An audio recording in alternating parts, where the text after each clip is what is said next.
How can you really be productive while you work from home? On the surface, it seems easy and enjoyable, but it's much harder than you think. This video helps you maximize your productivity while working from home. What's up, achievers? This is Murali. If you're new here, I'm here to help you improve your life using productivity tips and tools. If that's of interest to you, you're in the right place. Do me a quick favor and hit subscribe so that you don't miss any other tips and tricks I bring your way. When you work from home, you can easily get distracted in the environment or by the change, by your family, be challenged by lower energy to tackle important work with less structure in your day. You can get frustrated by the lack of infrastructure and might be really hard to focus. You may miss your peer group for a friendly chat or information that you took for granted in the office. In this video, we'll go through your revised morning routine, creating an atmosphere to work, understanding your limitations, how would you drive your personal productivity, and finally, apps that can help drive your business. By staying at home, you might disrupt the rhythm of your morning routine. So people tend to stay longer in pajamas, turn on the TV, or try and open their laptops when it's time to go to the gym, skip breakfast, etc. Just remember that you still go to work. The crux of this is to set your boundaries around time and space. Shut the door so that you're out of sight whenever you can. Staying in pajamas doesn't really help. So get dressed to create the feeling that you are at work. So when your alarm goes off, the pieces of your morning routine puzzle are just the same.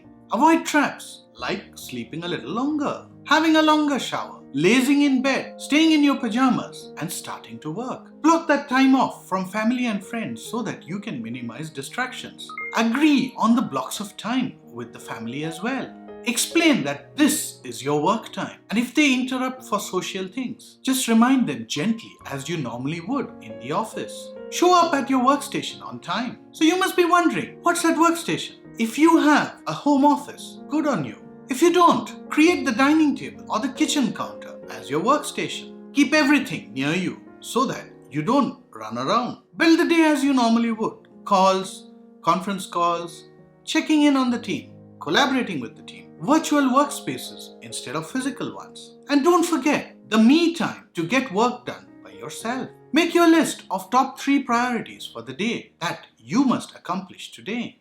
Work on the task list and the project list as you normally would. And don't forget to take the coffee breaks that you would do normally in the office. Allocate the same batches of time for email for productivity reasons. Don't go home at the middle of the day. I know it's tempting to switch off, but remember that you're still working. No TV, no sitcom, no favorite programs, no household chores that you would need to get done. Upgrade your internet speed if you need to make working from home easier.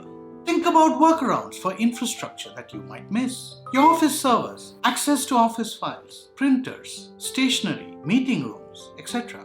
Don't forget to clock out on time. Work tends to expand the time that you have in your hand. Set your start time and your end time just like a bookend. Do go out and take a walk, even if it's around the apartment block. Don't forget to plan for the next day so that it's structured as well. Understand the difference between working at home and remote logging in. We tend to remote log in when we get back from office to finish off something important. There are work activities that you may find difficult to do when you work from home. For example, if you're in a client relationship or in a sales role, there are things that you tend to do with the client and some that you do at your own office or remotely. Understand these nuances better and find workarounds by agreeing with them with the client.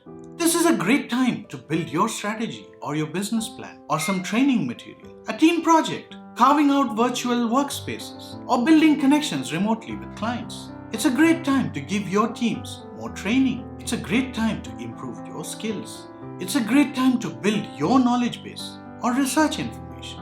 This is a great time to clean up your processes, technology, or other infrastructure to support your customers more efficiently. This is a fantastic opportunity to build a new product or a service and obtain all the information so that you can commission the work. There's also a great opportunity to move more of your businesses online, where disruptions like a contingency scenario can be minimized. Since contingencies are fresh in your mind, it's the perfect time to build a contingency plan for similar future events. This knowledge will quickly evaporate when you move off of the contingency.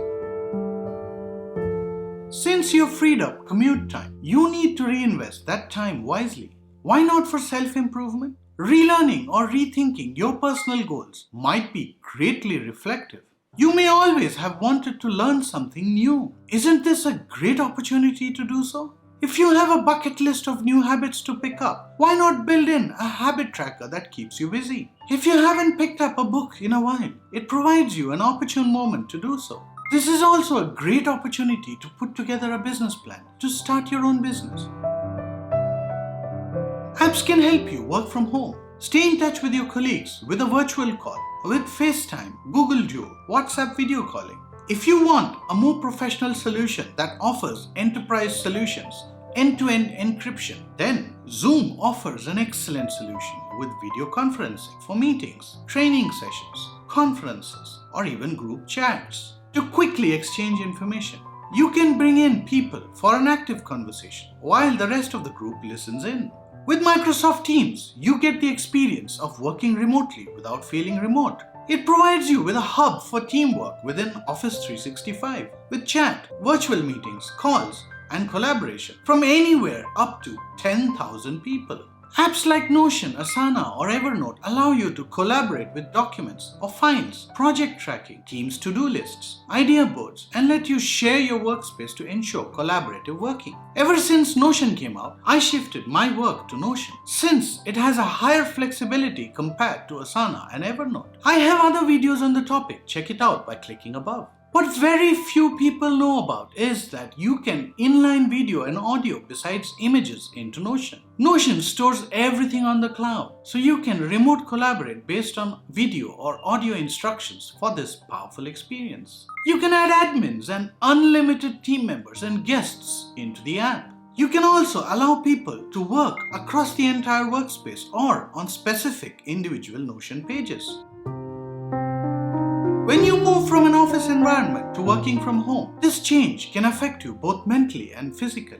Organizations are typically unprepared for this kind of contingency. Individuals have not trained themselves to adjust automatically. Understand that this is different and requires time to adapt and become productive.